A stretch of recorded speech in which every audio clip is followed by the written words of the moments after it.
conversion rate optimization, where there's got to be a process. So we've got to know a few things before we even get going. Who are our users? What do they want? What problems are they encountering at the moment? How do we fix those problems? And then did those fixes work? So we need to start by understanding who our customers are. And it used to be our customer in a fashion world might be a young single male professional, but that's not really it, is it? We all know that your customers take many forms. You've got the one who comes back to you all the time. We've got someone who is buying for their son or partner.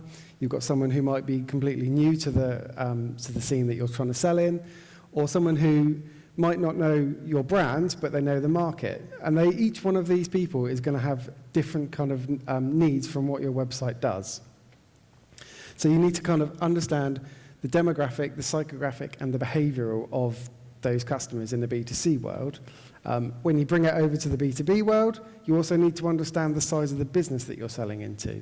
And the size of the business, have they got 10 people, have they got 10,000 people? Because each one of these things will make a difference in how you kind of, your message and how you get that across to your customers.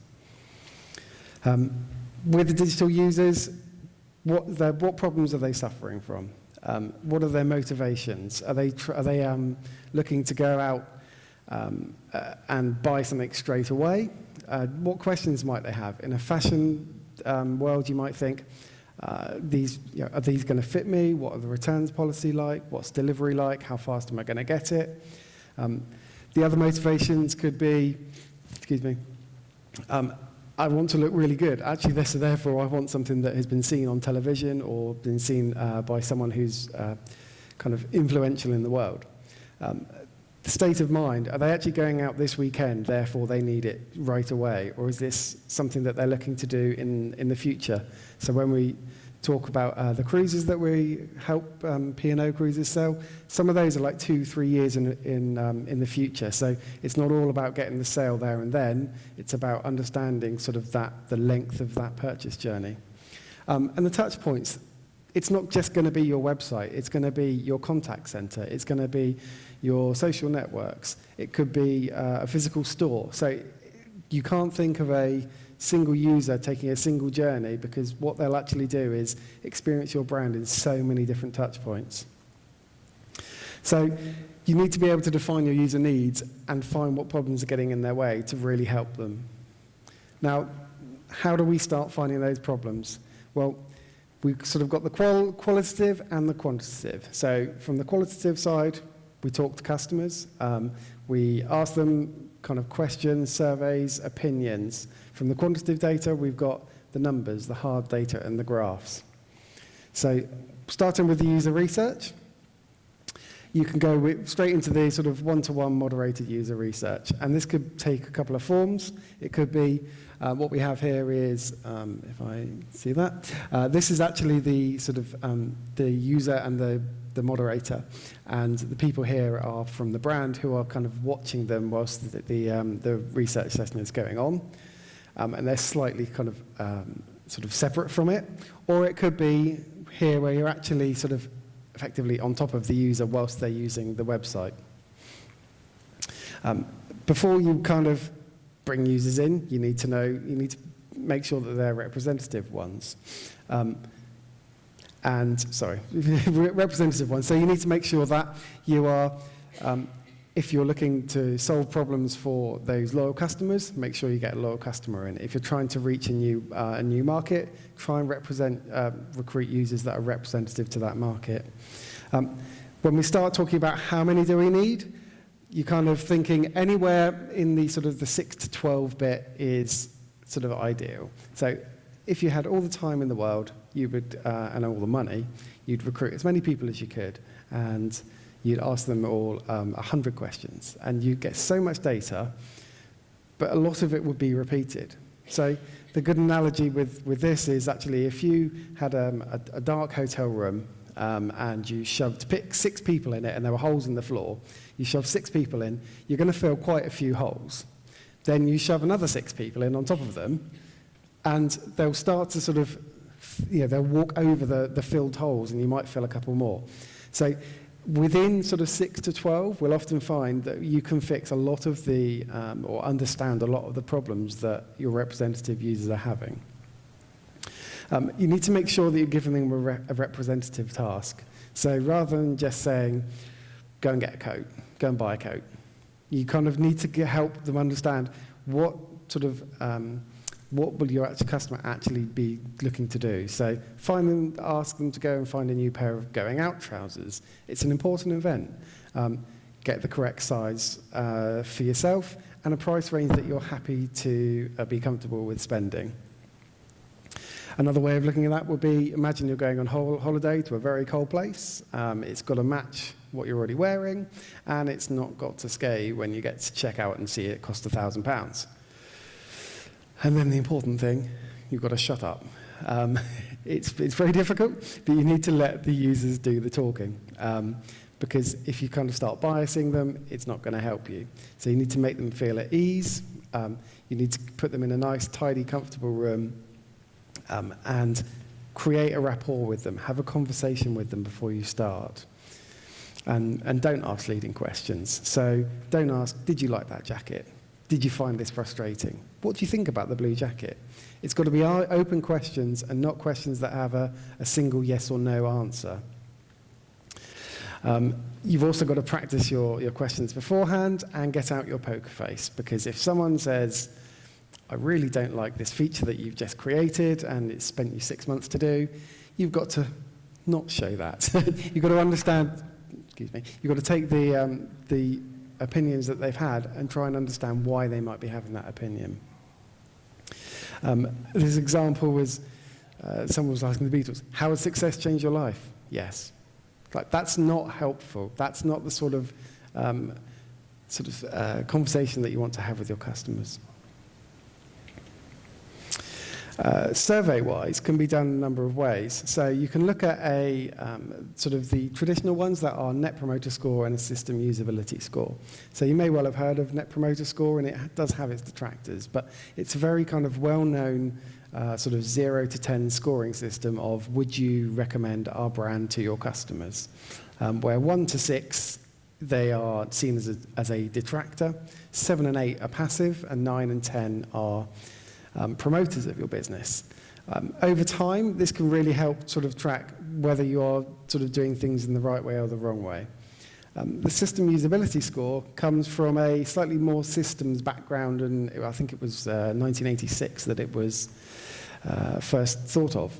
And it's sort of 10 questions that you ask users, and it's on sort of a Likert scale of strongly disagree to strongly agree. There are 10 questions that you can take out which ones aren't relevant to you. And you can also change the language within them. There's one of the questions is, did you find this cumbersome to use? And we were actually running a session with a group of people, and one of the people had to put their hand up and say, I'm sorry, actually, I don't really understand what cumbersome means. And that was our fault. Like we sort of put a word in there that didn't just make it easy for the end user to really sort of give us the feedback we wanted, and we kind of made her feel a little bit silly. Other surveys that you can ask are sort of on-site surveys. So once someone has got to the checkout page and if they've exited, you can sort of run something like Hotjar that sort of recognizes when a user is scrolling off the tab that you're on, and that can trigger a survey saying, why were you thinking of leaving today? One of the most powerful questions that you can ask someone is someone who's actually bought something. If you ask them, what nearly stopped you buying today? Because it didn't stop them, but you can guarantee it would have stopped 10, 20, 30 people who didn't. So normally we'll see the answers to that will be price, delivery, something along those lines. But actually you can get a really good sense of what is just stopping people from going that last little step of the journey. You can also ask questions on product pages, asking, what more do you need to know about us to make a decision today? What did you come here to do today? You've got to be careful not to put these all over the site and annoy customers by showing these as soon as they land on the page, because that's not what we're trying to do. What we're trying to do is get user feedback at the appropriate moment. Going on to the biometrics. So this is actually sort of a step above what a lot of businesses will be doing because it's more difficult, but it's so powerful. What we've seen so far is very much the conscious reporting of customers. So, do I remember what I saw? Did it make me smile? Did it make me act? But what users won't tell you is what is happening effectively below the iceberg. What is their face telling you? What is the conductivity of their skin? And we'll come on to this in a minute. Where are they actually looking rather than where the mouse is? So what we'll do here generally is, in this example, we were testing a mobile experience. So we have this camera based on the looking down on the mobile. We've got an eye tracker beneath it. We've got an EEG on their head, and all that connects to a computer where lots of magic happens. So the eye tracker is something that looks a little bit like this, and it sits just beneath the screen. Now, the accuracy of this is about a thumbnail. So it's not perfect, but actually it's pretty damn good. You can also do eye tracking through a pair of glasses. Now, these can be really helpful if you're looking for a real-world example, if you're sending someone around a supermarket and you're trying to see what brand of cereal they're looking at or how high up the shelves they're looking. Or if you're in a retail shop environment, actually, where are people looking when they first come in that front door? And if you're looking to do something like billboard advertising, put some glasses on people as they're driving past the billboard. See actually if users are interacting with it before you spend too much money on a huge campaign that actually you're not going to get eyeballs on. Eye tracking, when you actually start running it, it kind of looks a little bit like this, and there are good videos that show you actually what happens. And eyes generally dot around an awful lot. So you'll see lots of sort of form and mouse tracking things that say that people read in an F or an E shape. What we mostly see from eye tracking, though, is that users look everywhere. So it's such a key thing to try and pare down what your pages look like, because users are always looking for distraction. And anything that looks shiny and colorful, they're like, "Ooh, what's that over there?" So in this example that we ran for ASOS, they've actually got a fairly good, clean product page here that had effectively three main areas where users were looking. We've got the main image here as number one, the thing that people most looked at. Then you've got sort of the secondary images here, and finally the product details around size and adding to cart. You probably can't see it, but we've kind of a couple of things here that are quite useful are TTFF, which is time to first fixation. So this helps you understand what people are looking at first on your landing pages. So in this example, the main image was 2.9 seconds, and then the secondary image was were followed at 7.3, and finally the add to cart stuff was at 9.2.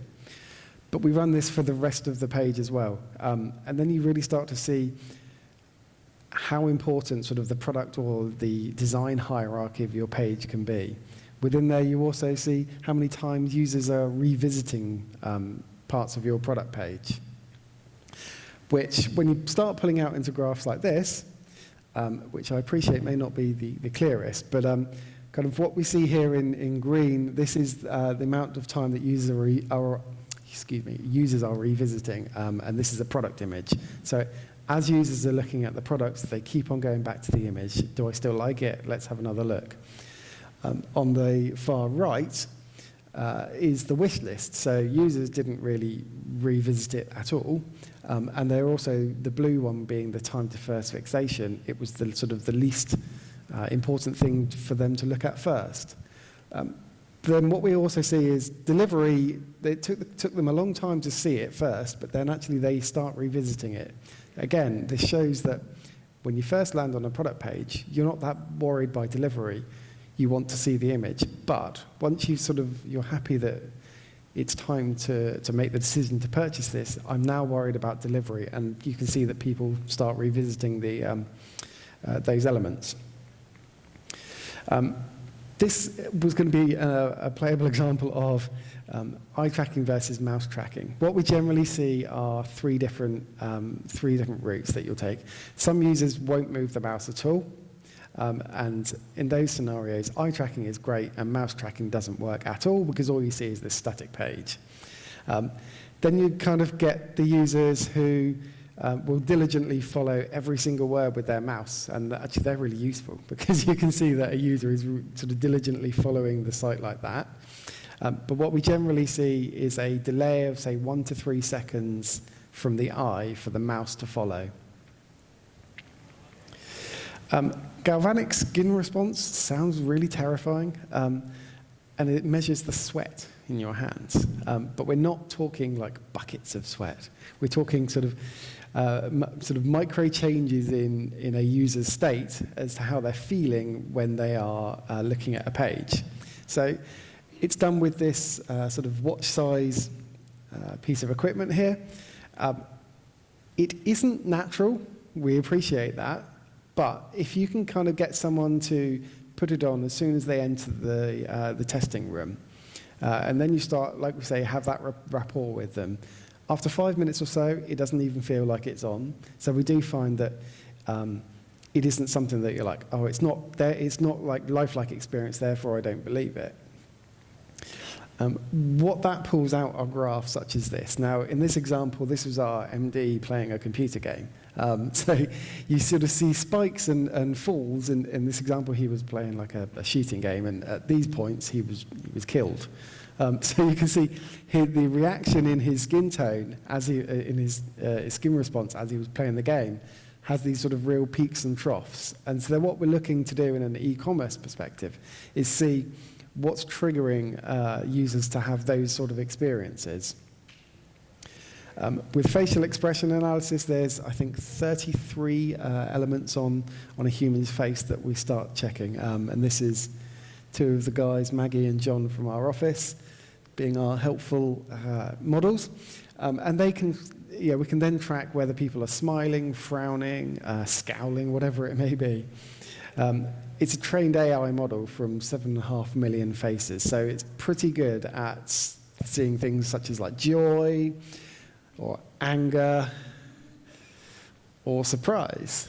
And yeah, so not just the positives, but also the negatives.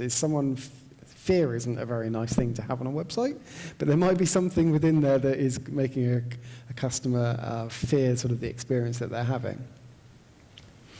The EEG is a step above again, and we don't generally do many of these because it costs quite a lot more for these pieces of software and hardware, and also you kind of have to slightly scratch the user's scalp and put a bit of gel in it. So it's not the easiest sell to users, but depending on how much you're really trying to put into it, this can be really helpful then at pulling out kind of how someone is feeling engaged or bored or frustrated with your website, or the yellow one, excitement. So in this example, they were very excited when they sort of first visited the site, and then over time, you can see that sort of the excitement waned and the boredom kind of rose. So that can help you understand, is there a particular point of the journey that is really stopping people from enjoying the experience that they're having on our site? And we've got a very good example of that with this Waitrose case study. So we were doing this case study on mobile, and we had a lovely user experience up to this point. And then you click checkout, remember, on mobile, and that's what you see. And I haven't even scaled these down at all. That happened to me.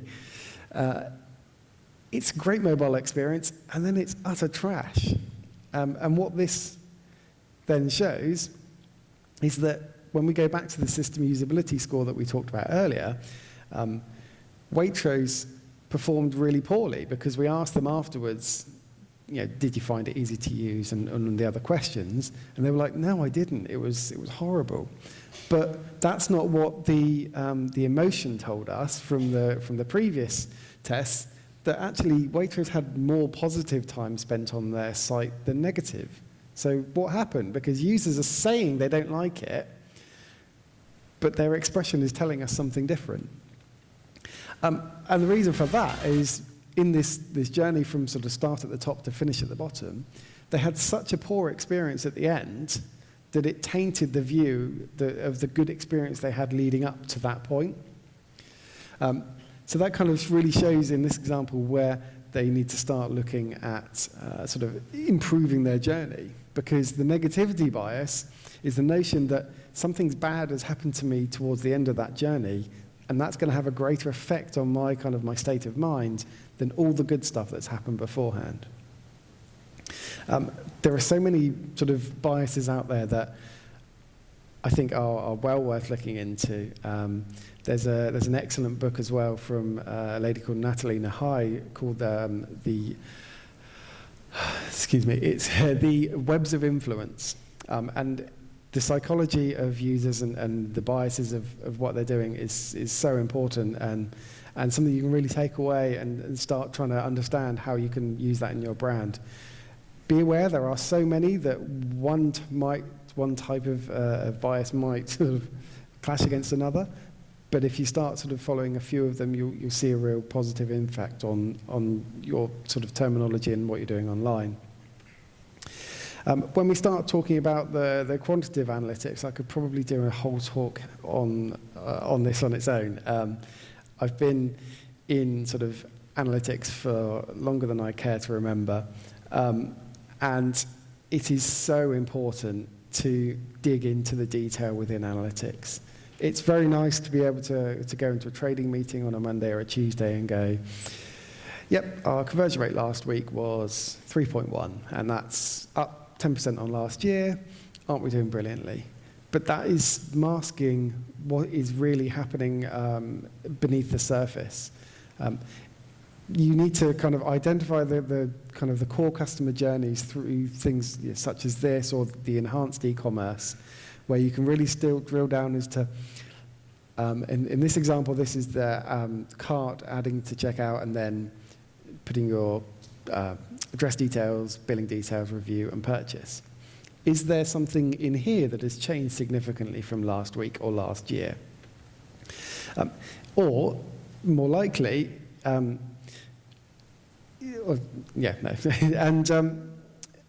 so once you've sort of done that, you can start to prioritize, okay, we think we've got an issue here on the first stage of our checkout. Let's go looking at that piece. When we start looking at sort of graphs such as the previous, I then start pulling this out by so many different ways, because again, if we just said the conversion rate was 3%, that's masking the differences between mobile, desktop, and tablet.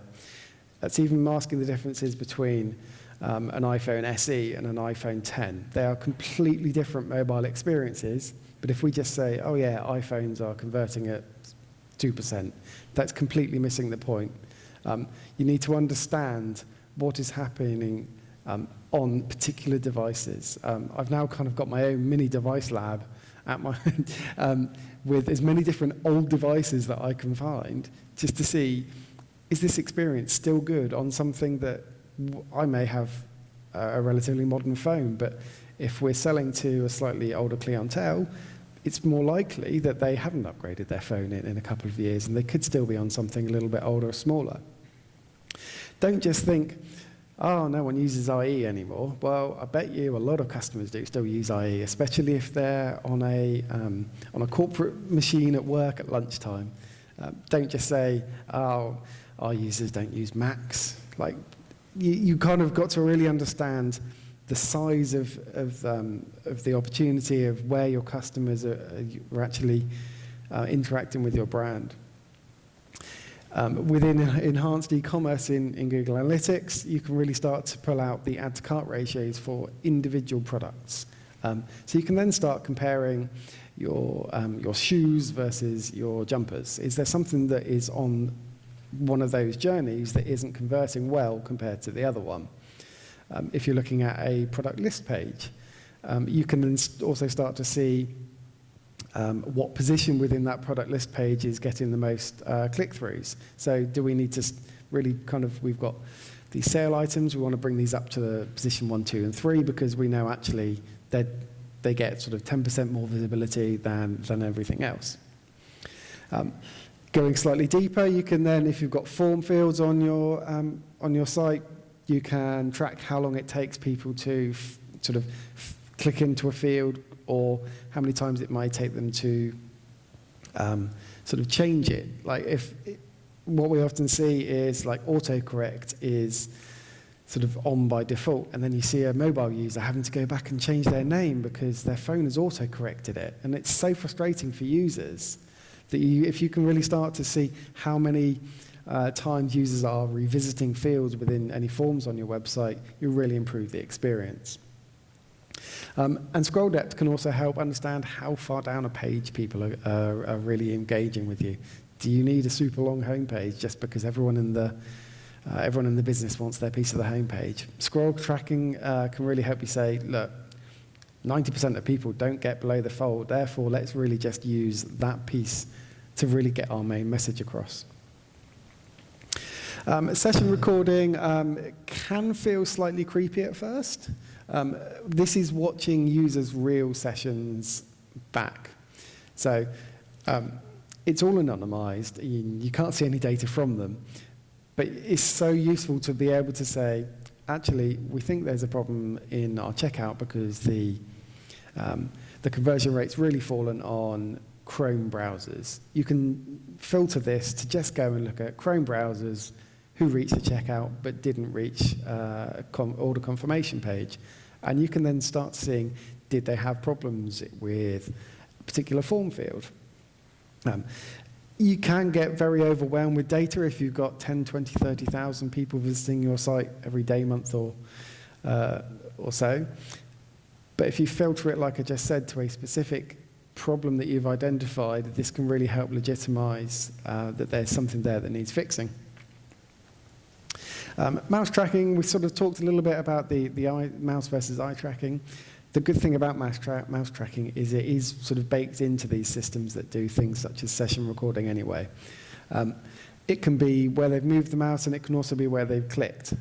The thing that I like to do is see if people are clicking where they shouldn't be. So if people are clicking, in this example, say like on the home page, they think that's supposed to link somewhere, but it doesn't. Therefore, should it? Yeah, it's trying to understand where the journeys they're actually taking, are they the journeys that you want them to take? You should always be tracking as many website errors as you can. Anytime anyone sees a 404 page, you should be tracking that as well, because all these little things are, they can all have a slightly negative effect on how a user is using a website and give them a bad experience of your brand.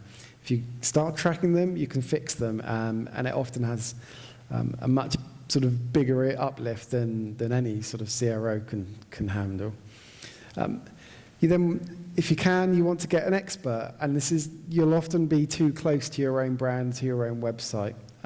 If you can have someone who's sort of slightly step removed, they'll have a more objective view on it.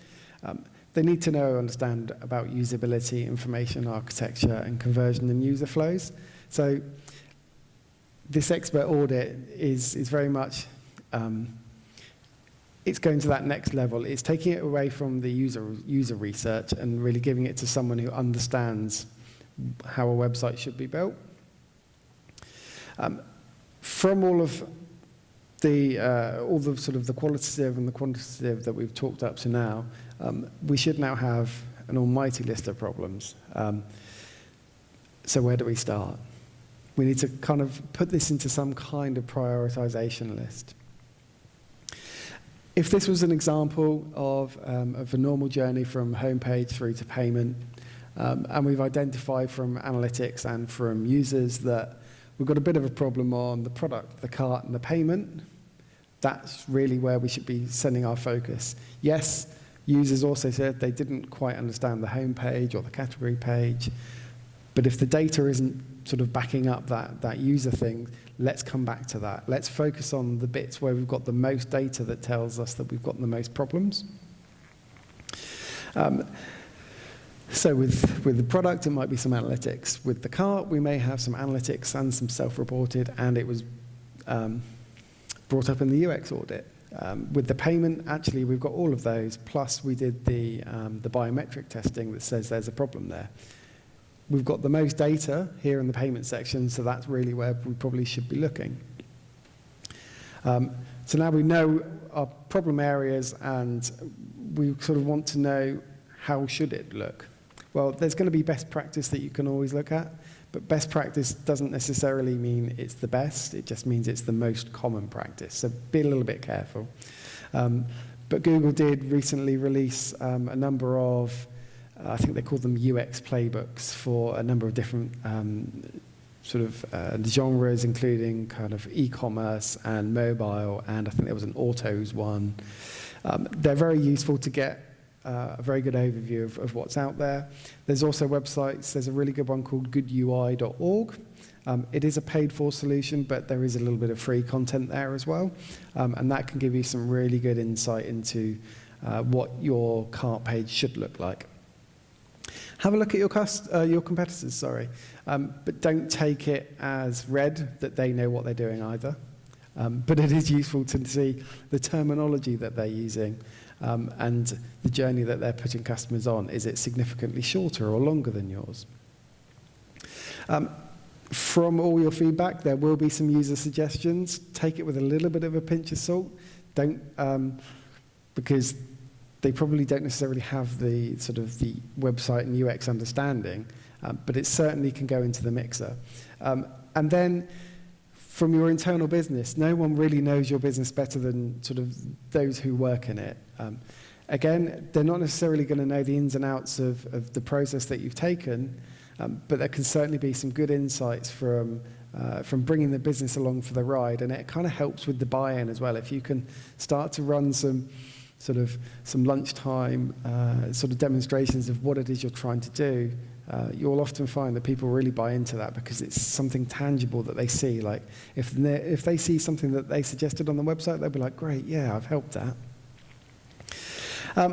So we like to put everything into a strategy map to then think. So it's always narrowing down. So we've narrowed down the focus area in this example to the cart checkout rate. So now we need to narrow down what we're going to do to help fix that, because it could be anything from simplifying the decision making to optimizing the funnel path, to removing steps, to personalization, to understanding seasonality. So you again need to narrow it down. And in this example, we're going to simplify the decision making and reduce the number of steps in the checkout to help improve what we're going to do. So we're going to address the questions and concerns that we've identified up front. So we're going to do that through messaging around website security. We're going to add some delivery information and some social proof with reviews or Trustpilot, so those types of things. They're really, really helpful, especially if you're trying to get to that persona that we talked about earlier, where someone doesn't necessarily know your brand, but they know what you sell. The trust that you can get from the review platforms can really help there. Skipping the upsells generally helps because it makes the journey shorter and easier. So let's kind of make that more prominent that someone can skip. And then let's also reduce the pressure of making a decision. If someone has a decision to make and they're not quite sure whether they should do it or not, the default is to not do it. So can we reduce the pressure of the decision by talking about free returns or payment methods such as Klarna, which is like a buy now, pay later type scenario. Lots of fashion houses are using that nowadays. So now we've got our problems, we're going to put them into a hypothesis. So this used to start out as, if I do this, this will happen. If I change something, then our cart conversion rate will increase. But that's not very good. That's not backed up by data. So it's better to say, if I increase the primary call to action contrast, then we expect to make more money because it's easier to distinguish. And even that's not perfect because we haven't got the data in there. If we can say our current cart conversion rate is 3%, research has shown that it is because customers can't actually quite see where they should be clicking to continue. We think that changing the primary call to action, the contrast, will make it easier to distinguish, and we will increase our cart conversion rate by X%. So it's much longer, but you're backing your hypothesis up by data, which is really where you can start to make sure that when you come up with these tests that they're going to win. You want to use the metric that is closest to what it is you're testing. And what I mean by that is if you're testing the homepage, don't make the primary KPI add to cart button clicks, because the two things are fairly unrelated. If you're changing the checkout, then you want the primary KPI to be in the checkout. You want it to be transactions or stage progression. And also make sure that your metrics are tied to business goals. It might be great that we've got more people looking at this page or that page or doing something. But actually, if that's not helping the business make more money, then you should be spending your time somewhere else. If we were going to go back to our example here where we've got this, we're trying to address the questions and concerns, we think that by adding information about the security of the transaction, we expect users to complete the transaction because they'll feel safer purchasing with us. It's a very solid hypothesis. It's backed up from data. It's backed up from experience. And it's sort of ready to then go into some kind of design. With the example of reducing the pressure, we think that by making buy now, pay later more prominent, users will feel happier to complete the transaction because there's less pressure. And for the upsells, we think by removing the upsells stage, more users will progress and convert because there's less friction. So these are sort of three specific hypotheses that we can that we've taken from the data, and we can now push on to running a CRO program. And you might think, yes, brilliant, right, we're up and running, we've got solid data, solid hypothesis, we are going. And then, unfortunately, you get a hippo, which is the highest paid person's opinion. And this could be manager, it could be CEO, it could be the CEO's wife's friend, who says, I was using your website the other day, and I couldn't use it because it didn't do something. And it's like, oh dear, right, so now we've got to kind of throw away all that kind of good insight and data that we've got because this hippo's come in. And they're not always cute, cuddly hippos. They could be growling hippos, like we said, like a CEO. What you have to do here is, like we said earlier, if you can bring the business along for the ride, if you can explain to them the process that you're going through, you can start to negate sort of someone shouting the loudest. By all means, you could say, I take it on board, we're going to put it in the roadmap, but at the moment we're going with sort of the process and the data that we've got at the moment. I've been there, and I know it's not easy, but it is so important. What we're trying to do here is we're trying to fix the user's pain quicker, and if that's a hippo idea, it's probably not going to do that. The other way that you can bring a hippo along for the ride is by showing them the money. If you can say, yes, we think that actually this is going to increase the cart conversion rate, therefore that is X thousands a day, month, year, whatever it may be, they'll quite often then let you get on with things. So we've now got lots of decisions and sort of planned tests. We now need to prioritize them because we can't run everything at once. Generally, you kind of do it through there's lots of different frameworks, but confidence, impact, and ease of the test are sort of the three main pillars. So the confidence will be, are we sure this is an issue?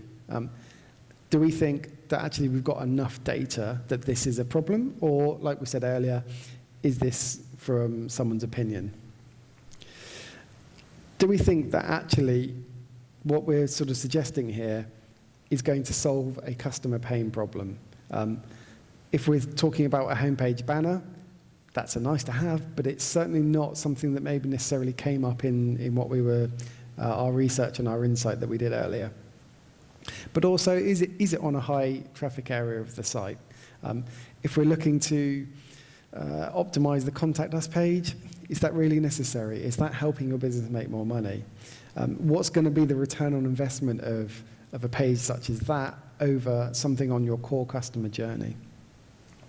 And ease can be a couple of things. It can be how easy it is to design and build what we're suggesting, but it could also be, is this easy because actually it's on the homepage and there's lots of stakeholders and they all want a piece of it? Or do we need to actually take a step back and think this isn't easy because if we really want to push with this, we need to go and do more research? Like I said, there's lots of frameworks and they've all got sort of three-letter acronyms. PI is performance, impact, and ease. ICE is impact, confidence, and ease. PXL is actually from Conversion XL's. It's their prioritization framework. And on the simple side of things, it's very much sort of 1 to 10 scale. It's very easy to set up. It's very easy to explain. And that sort of, what do we think the potential here is to improve? Is it important and is it easy? On the custom, more complex side of things, you start scoring things and you say, yes, this is on a high traffic page, 1 tick. This has come from multiple data sources, 2 ticks. This is on the core customer journey, 2 ticks. And what you should get with this is, if you've got 10 people all scoring it, they should all come up with a similar number because it's taking some of that, the personal thoughts out of, oh yeah, I really want to go with this test because this is the one that I proposed. There's also somewhere in the middle that I think often you do need a little bit of wiggle room with some of the more complex ones to say, this has scored highly, but my gut, my experience says that we also need to tread carefully. Yeah, so that's me talking about like I said, the scoring everything for the complex side of things. And what you should then push out is, with the 3 tests that we've suggested in that current example, we've scored them all out of 5, and we've now got a prioritization framework. You know, this one has scored that actually, where should we start? We should start with the messaging around the website security. We're confident that it's going to have an impact. We're confident that it's a problem. We believe it's going to have an impact, and it's actually fairly easy to implement. Let's run with it. Whilst we're running with that, we've sort of spotted that removing the upsell stage is going to have an impact, but it's actually not that easy. If that's from a technical perspective, let's not forget it. Let's work on that one whilst we're hopefully running this one at the top. So you're trying to kind of tee up that roadmap so you've always got things happening all the time. And then we kind of try and fix the problems. And CRO is kind of like a framework, really, to increase the likelihood that users are going to complete the desired goal. And that could be through something like a split test or an A/B test, which is you've probably all heard of, but you send 50% of your users down one route and 50% down another route. And you're just testing this blue element versus this red element. But you can also, we'll come on to it. So this was an A/B test that we ran for a client, and it's not the clearest, and they look very similar. But what we changed here was the button here said read details and apply, and this one just said apply for job. Now, who thinks that read details and apply was the winner? And who thinks apply for job was the winner? It was actually read details and apply. So kind of our thoughts coming out at the back end of this were, at this point in the journey, they don't yet want to apply for the job. They're still on a page here, you see, with 801 jobs. They're still trying to filter down to the job that is relevant for them. Therefore, what they want to do right now is only read the details. And then if I think, yes, that's suitable for me, then I might start applying. With multivariate testing, you need a lot more traffic because what you're going to do is you're going to split your page into many different sections. So you're going to change the header, the left nav, and the right, potentially. And you're turning this into multiple combinations so you can have one header with a different right-hand section. So again, we ran this and we changed 54 different elements. So we had 1,000 different variations. And we actually got the conversion rate from 7% up to 18%, which is really quite a significant number. And that's through testing multiple things on a high traffic site. This is generally sort of the route that we would take with CRO. So we've kind of talked mostly around the analysis piece today. But we've really understood that analysis. We've turned it into a hypothesis. Then you kind of have to have an element of design. So we know what we want to change, and now we've got to come up with a design that is really going to change and move the needle positively. Then you need to build it, and it needs to be built properly. Like A/B testing software, generally they all have these what you call WYSIWYG tools, where what you see is what you get, and you can move elements around the page. If you do that and then try and look at it on a browser other than the one that you've been testing on, it almost guarantee it won't work. Also, if you try it then on a mobile phone, it probably also won't work. So you need to make sure that you've got a proper developer to build in those tests. Once you're happy with the tests, you're then pushing them live. Brilliant, let's run them for a set period of time. Again, the tools will often have sort of confidence and put in place that says, okay, once this is 95% confident that A or B is going to win, I'm going to send you an email. But take it very carefully.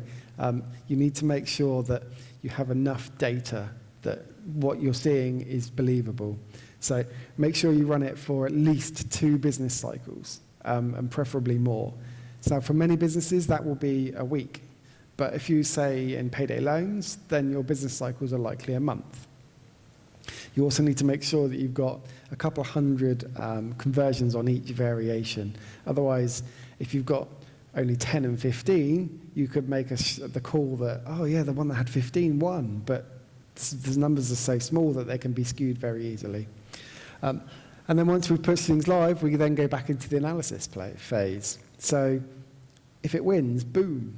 Aren't we brilliant?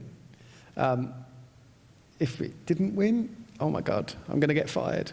But don't panic.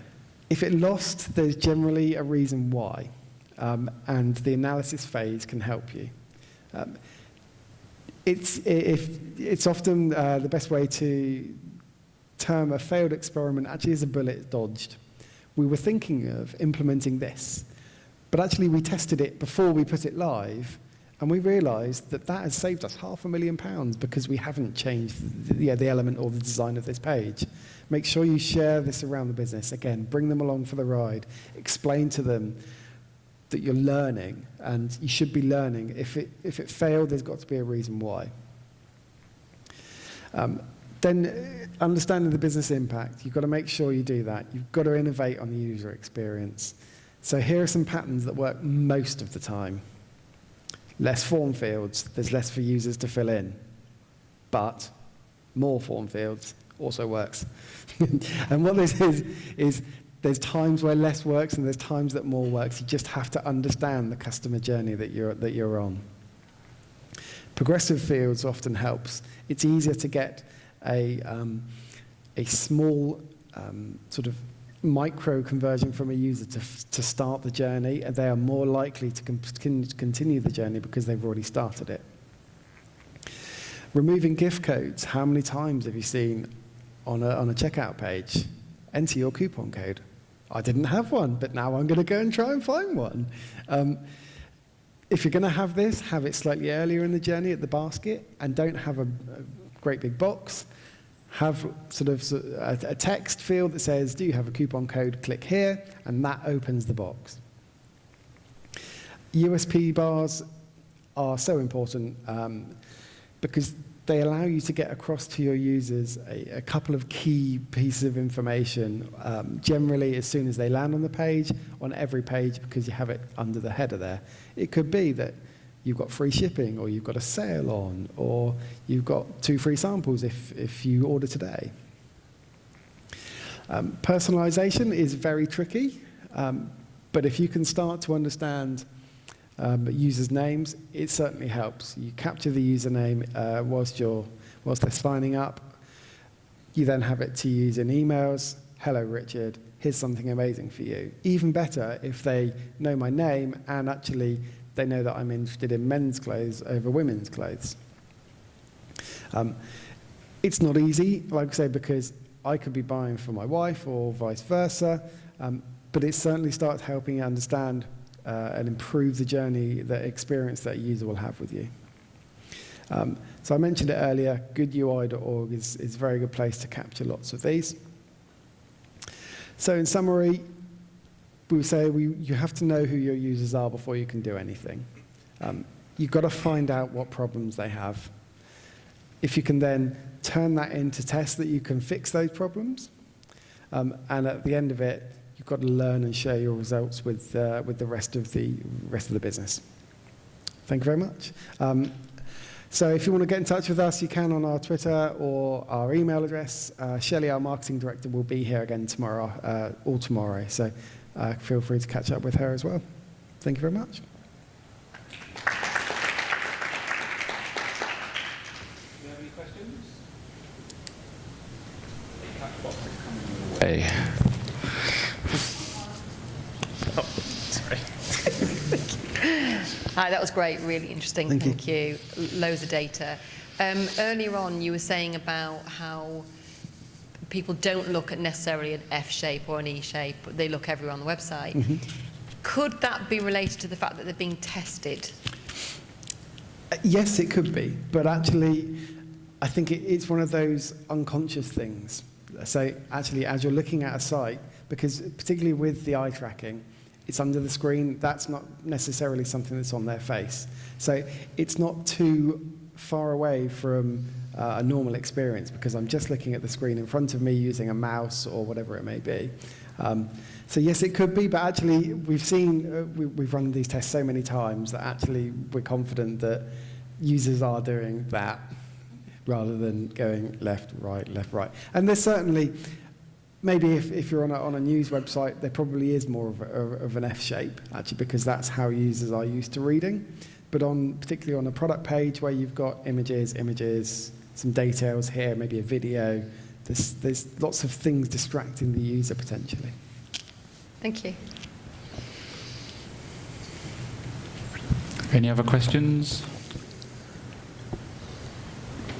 No? Well, thank you very much.